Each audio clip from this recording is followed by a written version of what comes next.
조합제TV 시청자 여러분 안녕하십니까. 2020년 8월 1일 오후 4시입니다. 박정희, 유경수.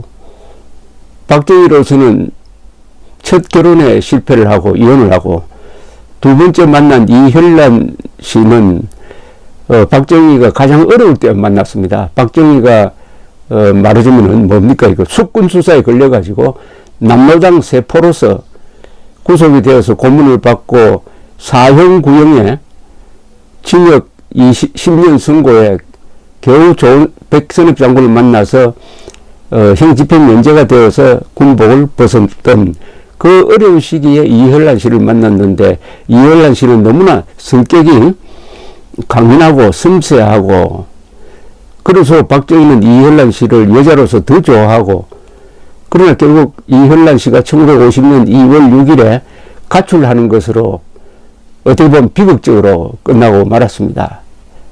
그 뒤에 이제 나타난 여자가 유경수 여사죠. 그런데 유경수 하면 꼭 뒤에 여사를 붙여야 되는 무슨 의무감 같은 걸 제가 느낍니다. 다른 분들도 마찬가지 같습니다.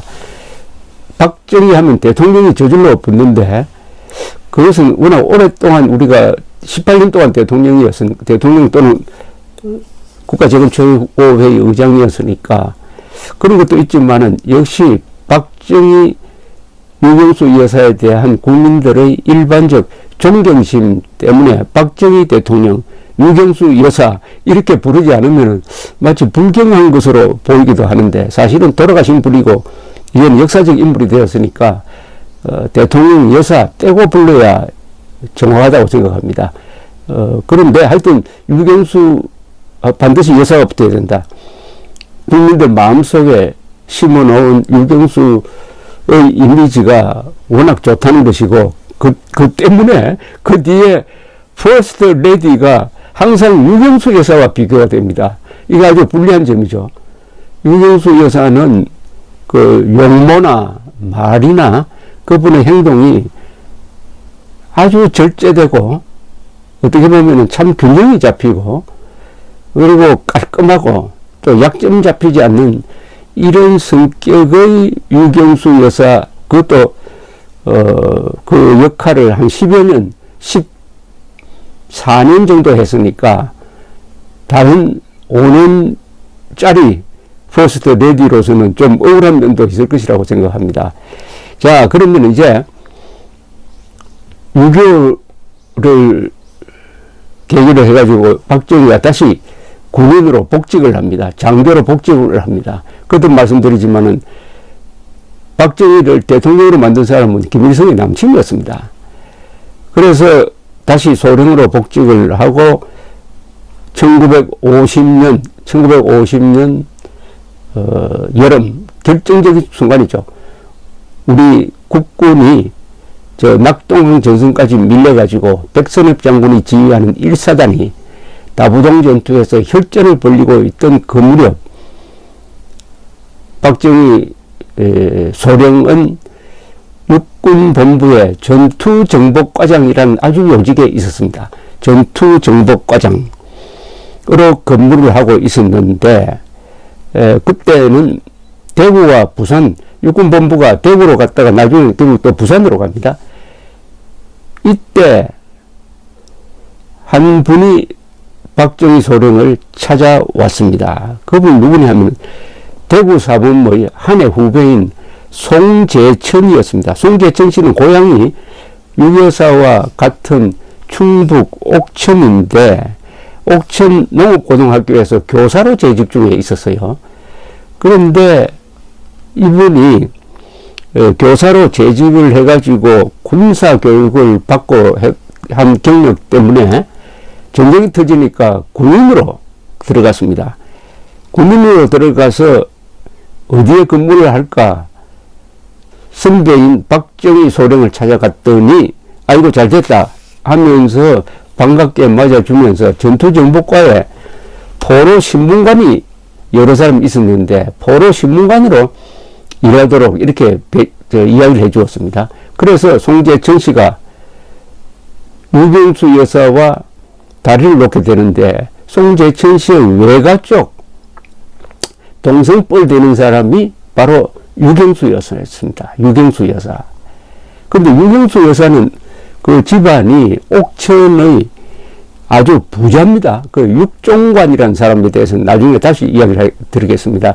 유경수 여사의 아버지가 육종관, 어머니가 이경영인데, 육종관 씨는 부호입니다. 일제시대 때 이미 자동차를 5대나 가지고 있었고요. 또 일제시대 때 이 총독부 관리들하고도 잘 지냈습니다. 왜냐하면 육종관 씨의 형되는 분 중에 한 분이 김옥균과 함께 갑신정변에 참여를 했다가 실패해가지고 일본에 가서 일본인으로 귀화해서 산 사람이 있었습니다. 이 사람이 든든한 빽이 돼가지고 육종관 씨는 일제시대 때도 아주 떵떵거리면서 살았는데 이분이 첩이 5명이었습니다. 첩이 5명. 그리고 본처는 아까 말한 이경영 씨였죠. 그런데 6.25 때 부산으로 피난을 와서 영도에서 살고 있었습니다. 영도. 그래서 박정희와 이제 연결이 되는데 이 중간에 역할을 한 사람이 송재천 씨입니다. 송재천 씨가 어느 날 박정희 소령을 찾아와서 과장님 왜 혼자 사십니까? 가족이 있어야 마음도 든든하고 위로도 될 것이 아니겠습니까? 이렇게 이야기를 했어요. 글쎄 좋은 색시가 있어야지.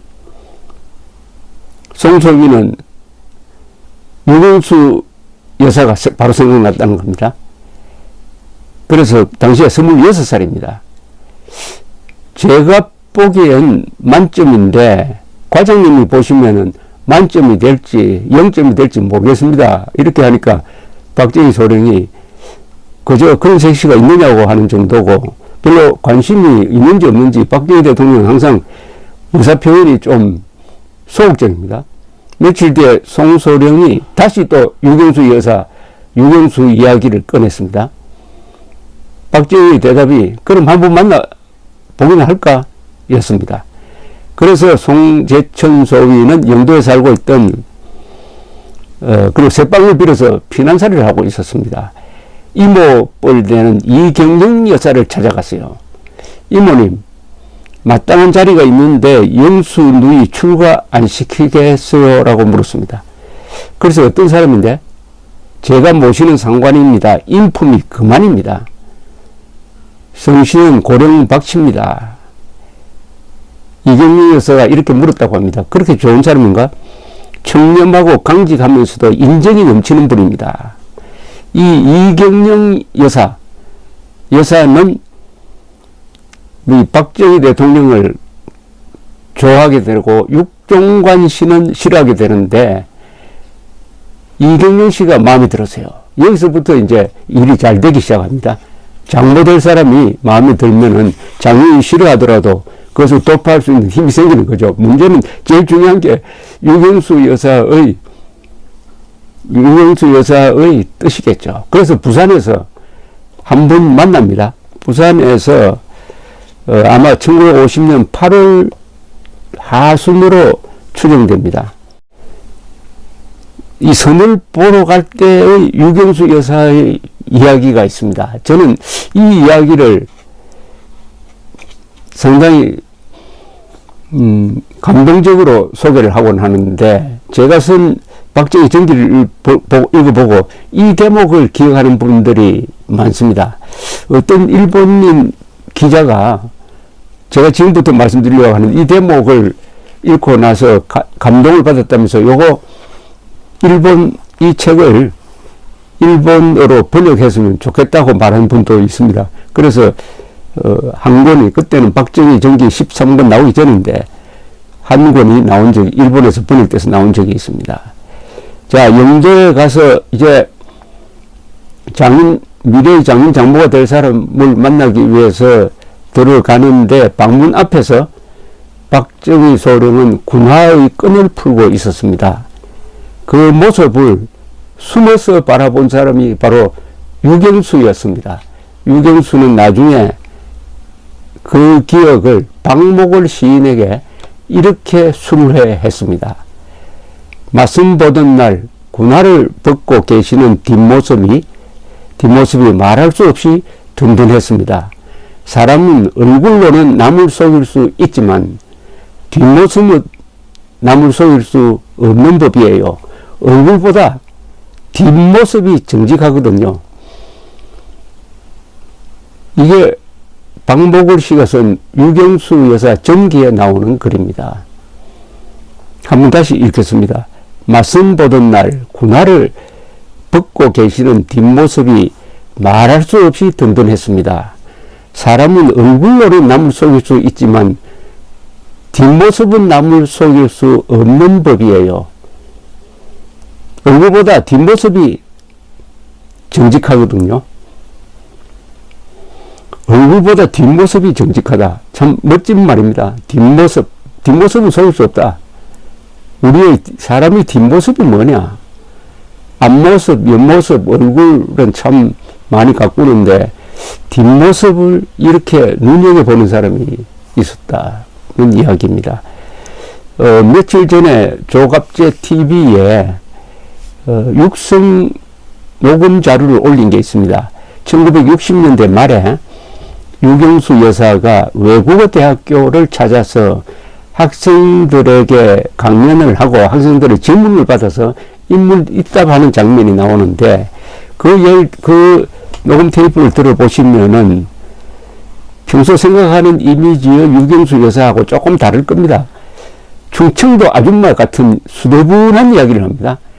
그러나 아주 이 약점 잡히지 않으려고 말을 돌리기도 하고 해서 아주 뭡니까?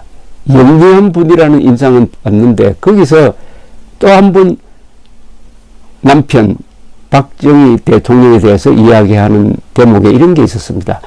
그분은 아무것도 없는 분이었습니다. 돈도 권력도 명예도 없는 분이었습니다. 결혼할 때 그랬다는 거죠.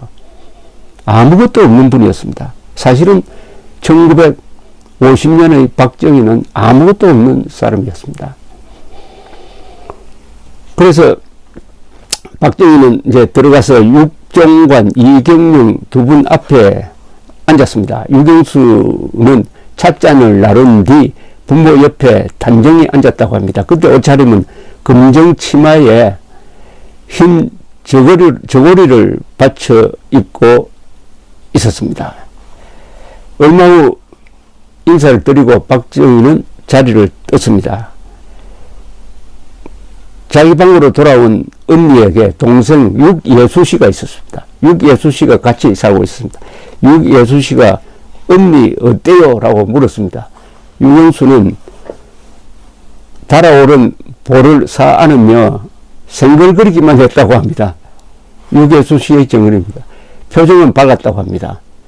언니 웃는 것 보니 마음이 들었나 봐. 글쎄 눈이 번쩍번쩍 광채가 나는데 굉장히 무서워서 콧날이 날카로워 성깔이 있어 보더구나. 그러나 주관이 확고하게 서 있는 듯한 그 눈에 마음이 끌려서 이렇게 이야기했습니다.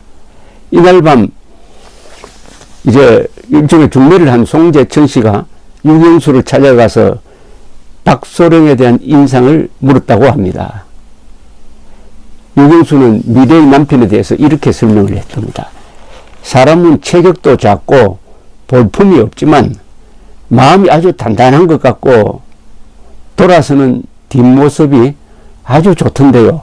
그때도 뒷모습을 이야기했다고 합니다.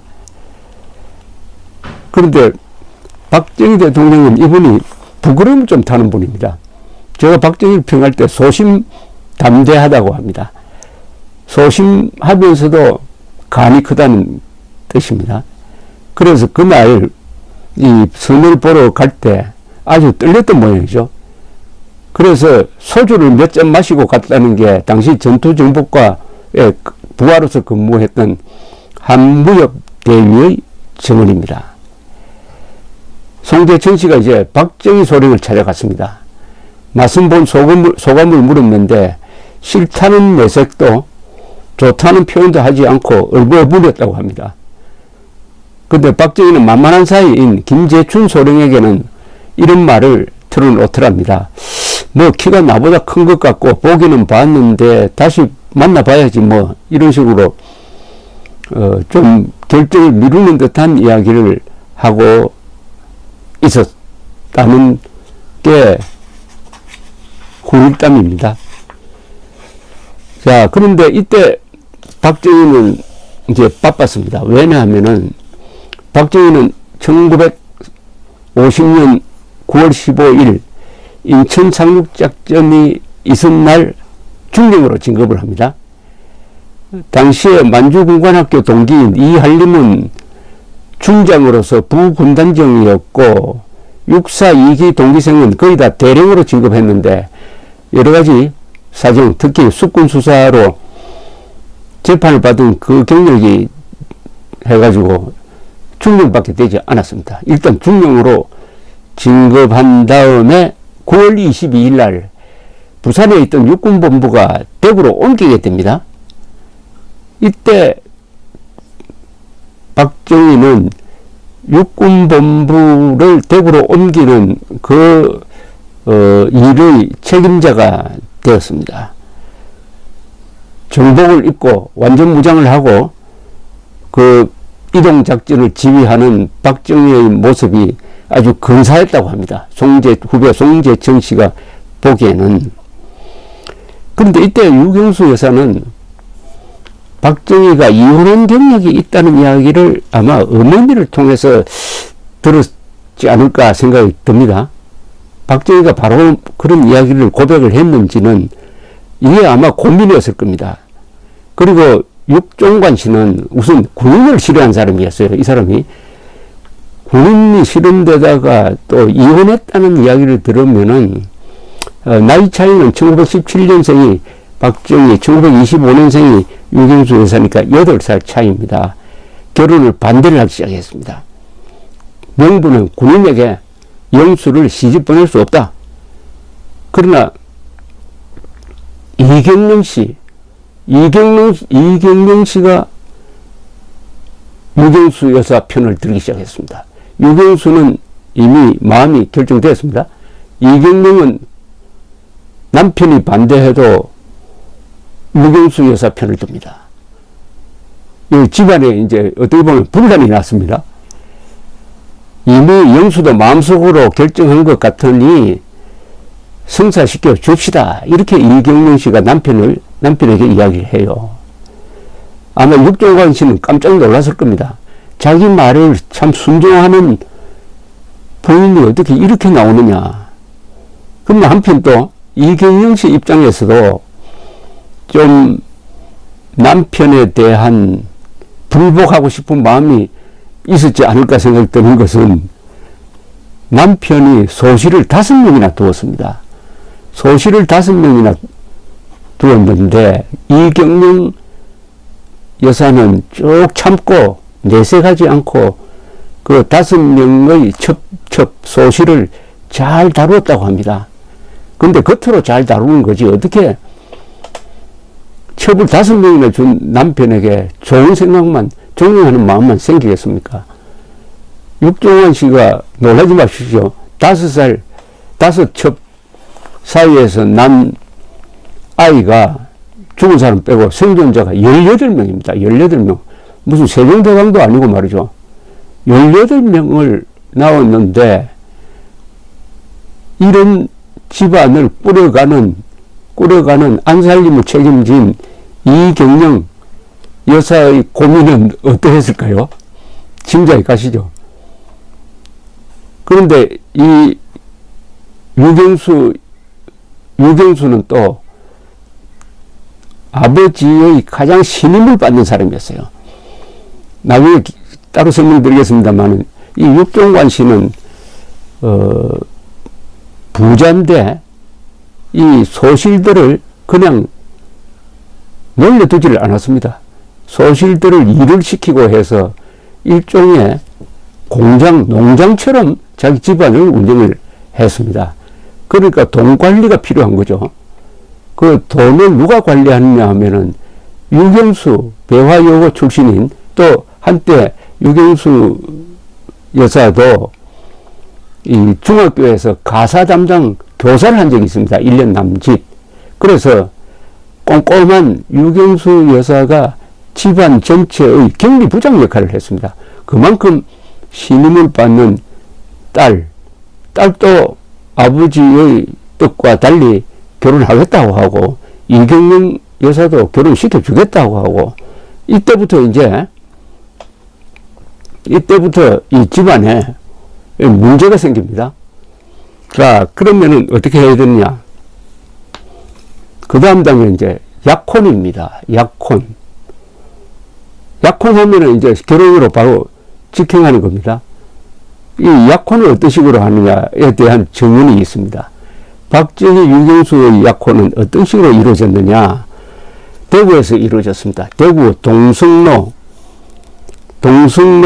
내거리, 이게 대충 9월로 추정이 됩니다. 동성로 내거리 자유백화점역 1식당 3화식당에서 약혼식이 있었습니다. 박정희는 이영건 중위를만 데리고 갔습니다. 648기입니다. 정토정복과 사무실에서 이영건 중위에게 나하고 식사나 하러 갈까 하고 말을 툭 건네더랍니다. 다른 관원들은 점심 먹으러 나가고 없었어요.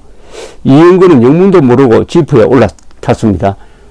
식당방에 들어가니 목이 길고 고상하게 생긴 처녀가 할머니와 앉아 있었다는 겁니다. 목이 길고 고상하게 생겼다. 이영건 씨는 그 뒤에 뭐 정치도 하고 또 민족중흥회 회장도 하신 분인데, 목이 길고 고상하게 생긴 처녀가 할머니와 함께 있었다는 그 기억을 뚜렷하게 가지고 있었습니다.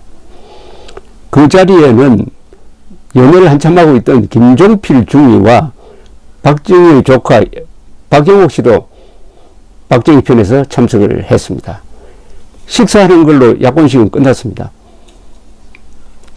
그러니까 이경영, 유경수, 박정희, 이영건, 김종필, 그리고 박영옥 씨 등이 식사하는 걸로 해서 이제 약혼은 끝났습니다. 문제는 이제 결혼이죠. 결혼을 앞두고 이제 본격적으로 육종관, 장인이 될 육종관 씨의 경제가 시작됩니다. 그런데 이 무렵은 어떤 무렵이냐? 이제 북진입니다. 북진. 9월 15일 인천 상륙작전, 9월 28일 서울 수복, 10월 1일 38선 돌파, 10월 18일 평양 함락, 평양을 다시 탈환하죠. 그리고 10월 19일 중공군 수십만 명이 압록강을 넘습니다. 10월 25일 처음으로 중공군이 산에 매복했다가 북진하는 국군을 칩니다. 중공군의 게임. 그리고 소강상태. 그러다가 11월 하순에 다시 총공세를 할 때 중공군이 본격적으로 반격을 개시를 해가지고 유영군이 무너집니다. 총퇴각이 시작됩니다. 이게 51년 1월 4일 다시 서울이 빼앗기는 일사후퇴로 이어지는 것입니다. 이 무렵에 결혼식을 올리게 되죠. 결혼식은 1950년 12월 12일로 기억됩니다. 대구에서 이루어지게 됩니다. 그런데 이 결혼식까지 가게 되는 과정이 순탄치가 않아요. 육종관 씨의 반대, 이경영 씨의 설득, 그래도 안 먹히는 이런 상황은 요 다음 내일 다시 설명을 드리겠습니다. 앞으로 많이 경청해 주시기 바랍니다. 뒷모습이 좋았다. 사람은 얼굴로는 속일 수 있지만 뒷모습은 속일 수 없다. 박정희의 뒷모습이 그렇게 든든했다고 하는 유경수 여사의 이야기를 이어가겠습니다. 감사합니다.